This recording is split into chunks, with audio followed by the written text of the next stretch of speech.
안녕하세요. 저는 30년간 대학병원 신경과에서 뇌혈관 질환 환자분들을 돌봐온 이상수 전문의입니다. 많은 분들이 뇌졸중 증상이라고 하면 무엇을 떠올리십니까?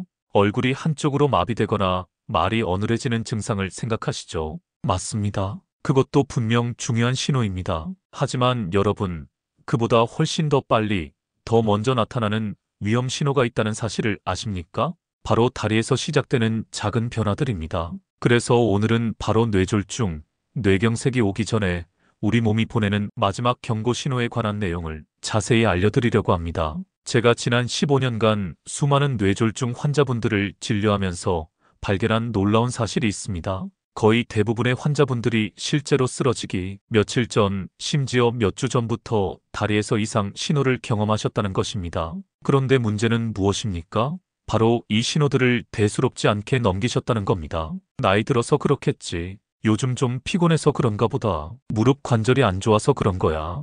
이렇게 생각하시고 그냥 지나치셨습니다. 가족분들도 마찬가지였습니다. 어르신이 다리가 불편하다고 말씀하시면 운동 부족이야. 밖에 좀 나가서 걸어. 이렇게만 말씀하시죠. 하지만 여러분, 이것은 단순한 노화 현상이 아닙니다. 우리 뇌가 보내는 마지막 구조 요청일 수 있습니다. 잠깐만요. 구독과 좋아요도 부탁드립니다. 자, 여기서 제가 반드시 바로잡아야 할 잘못된 상식이 있습니다. 많은 분들이 뇌졸중은 갑자기 오는 병이다라고 생각하십니다. 마치 맑은 하늘의 날벼락처럼 어느 날 갑자기 찾아온다고 믿으시죠? 아닙니다. 절대 그렇지 않습니다. 뇌졸중은 결코 예고 없이 오지 않습니다. 우리 몸은 이미 오래전부터 조용히 그러나 분명하게 경고음을 보내고 있었습니다. 다만 우리가 그 신호를 알아채지 못했을 뿐입니다. 혈관이 점점 좁아지고 피가 제대로 통하지 못하면서 우리 몸 곳곳에서 이미 이상 신호가 나타나기 시작합니다. 그리고 그 신호가 가장 먼저, 가장 뚜렷하게 드러나는 곳이 바로 다리입니다. 왜 하필 다리일까요? 의학적으로 명확한 이유가 있습니다. 다리는 심장에서 가장 멀리 떨어져 있는 신체 부위입니다. 게다가 중력을 거슬러 피를 끌어올려야 하는 부담까지 있습니다. 여러분, 오래된 아파트를 떠올려 보십시오. 수압이 약해지면 어디부터 물이 안 나옵니까? 바로 꼭대기층부터입니다. 우리 몸도 똑같습니다. 혈액 공급이 조금만 불안정해져도 다리에서 먼저 문제가 나타납니다. 특히 뇌혈관이 막히면서 전체 순환 기능이 떨어지면 다리 근육까지 산소와 영양분이 제대로 전달되지 않습니다. 더 중요한 사실이 있습니다. 우리 뇌는 좌우가 교차해서 몸을 조절합니다. 왼쪽 뇌가 오른쪽 팔다리를, 오른쪽 뇌가 왼쪽 팔다리를 담당하는 구조입니다. 그래서 한쪽 뇌혈관이 막히기 시작하면 반대편 다리에서 먼저 신호가 나타나는 것입니다. 이것은 의학 교과서에도 나오는 명확한 사실입니다. 제가 실제로 진료했던 환자분 이야기를 들려드리겠습니다. 김영자 할머니, 당시 72세셨습니다. 할머니께서는 3주 전부터 오른쪽 다리에 힘이 자꾸 빠진다고 느끼셨습니다. 특히 아침에 화장실 가실 때 다리가 휘청거리고 힘이 없으셨죠. 하지만 본인은 나이 들어서 그렇겠지 하고 넘기셨습니다. 가족들도 운동 좀 하세요 정도로만 말씀하셨고요. 그러던 어느 날 따님이 어머니와 함께 시장에 가셨다가 이상함을 느끼셨습니다. 평소에 잘 걸으시던 어머니가 계단 앞에서 갑자기 다리에 힘이 풀려 주저앉으실 뻔한 겁니다. 깜짝 놀란 따님이 급히 저희 병원으로 모시고 오셨습니다. 검사 결과 왼쪽 뇌혈관이 65% 이상 막혀 있었습니다. 제가 따님께 말씀드렸습니다. 일주일만 늦었어도 큰 뇌졸중으로 쓰러지셨을 겁니다. 다행히 조기에 발견해서 약물 치료와 생활 습관 교정으로 완전히 회복하셨습니다. 지금도 건강하게 지내고 계십니다. 반대로 안타까운 경우도 있었습니다. 박철수 할아버지, 당시 68세셨습니다. 할아버지께서는 2주 전부터 왼쪽 다리가 절고 자꾸 발끝이 걸린다고 말씀하셨습니다. 하지만 가족들은 무릎 관절염 때문이겠지 하고 넘기셨습니다.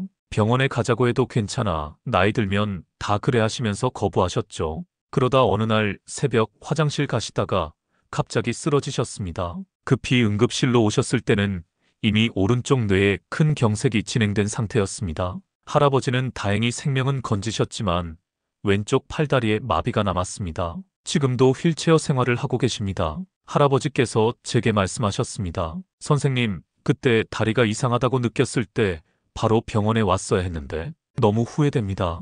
여러분, 뇌졸중의 골든타임은 겨우 3, 4시간입니다. 이 시간을 놓치면 수억 개의 뇌세포가 죽어버립니다. 한번 죽은 뇌세포는 절대 다시 살아나지 않습니다. 더 무서운 것은 일과성 허혈발작이라는 증상입니다. 의학 용어로는 TIA라고 합니다. 이것은 뇌혈관이 잠깐 막혔다가 다시 뚫리면서 나타나는 일시적인 증상입니다. 몇 분 동안 다리에 힘이 빠졌다가 감각이 이상했다가 다시 정상으로 돌아옵니다. 문제는 여기서 많은 분들이 안심해버린다는 겁니다. 괜찮아졌네. 별일 아니었나 보다. 절대 아닙니다.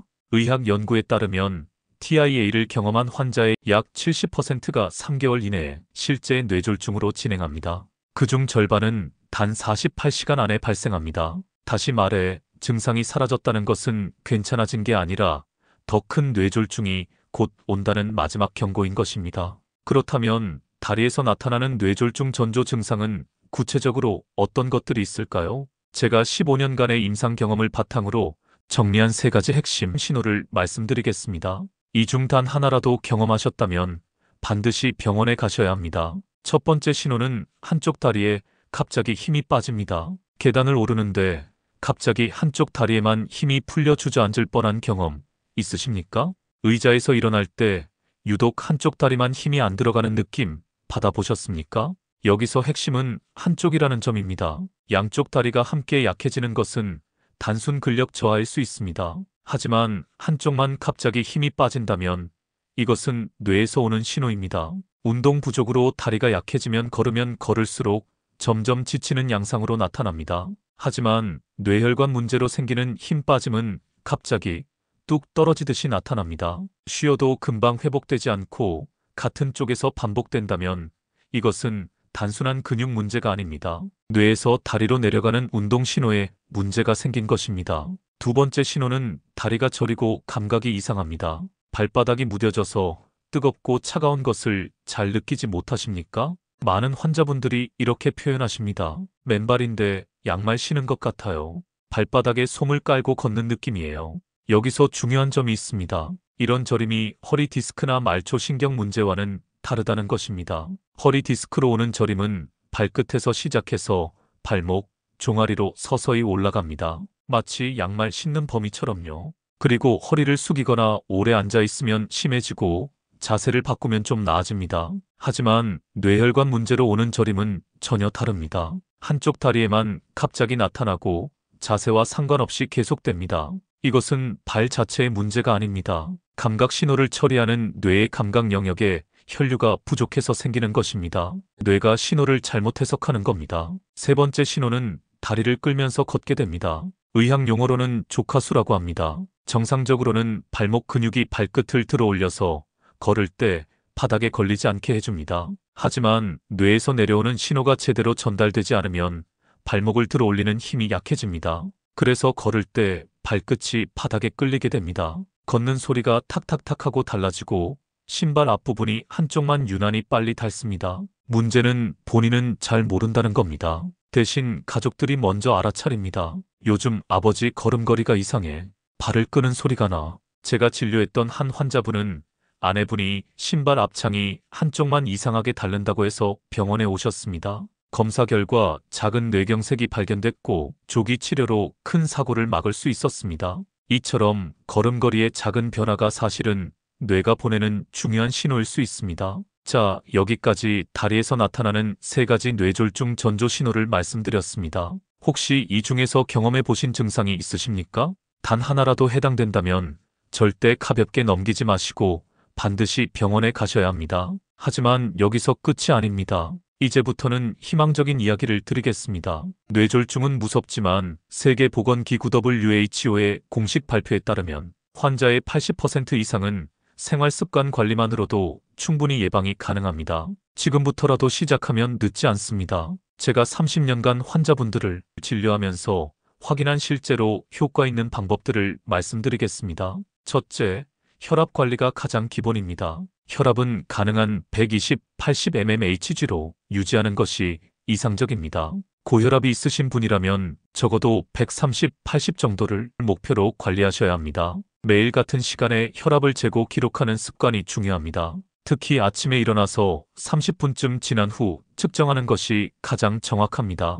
왜 혈압이 중요할까요? 혈압이 높아지면 혈관벽에 작은 상처가 생깁니다. 그 자리에 콜레스테롤이 달라붙으면서 혈관이 점점 좁아집니다. 이런 과정이 반복되면 결국 혈관이 막혀 뇌졸중으로 이어지는 것입니다. 둘째, 혈당 관리입니다. 건강한 분들은 공복 혈당 100 미만, 식후 2시간 혈당 140 미만을 유지하는 것이 좋습니다.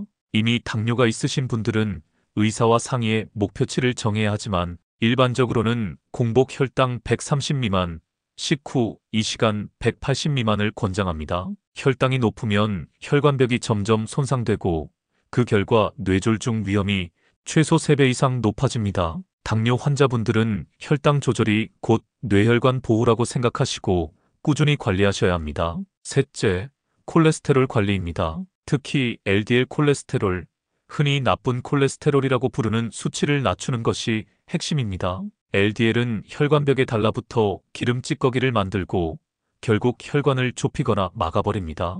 반대로 HDL 콜레스테롤은 혈관 속에 쌓인 LDL을 청소하는 역할을 합니다. 어떻게 해야 할까요? 포화지방이 많은 기름진 음식, 가공육, 튀김류는 줄이십시오. 대신 오메가3가 풍부한 등푸른 생선을 일주일에 2~3번 드시면 좋습니다. 고등어, 삼치, 꽁치 같은 생선입니다. 또한 호두, 아몬드, 들깨 같은 견과류와 올리브유, 들기름처럼 불포화 지방이 많은 기름은 LDL을 낮추고 HDL을 높이는 데 도움이 됩니다.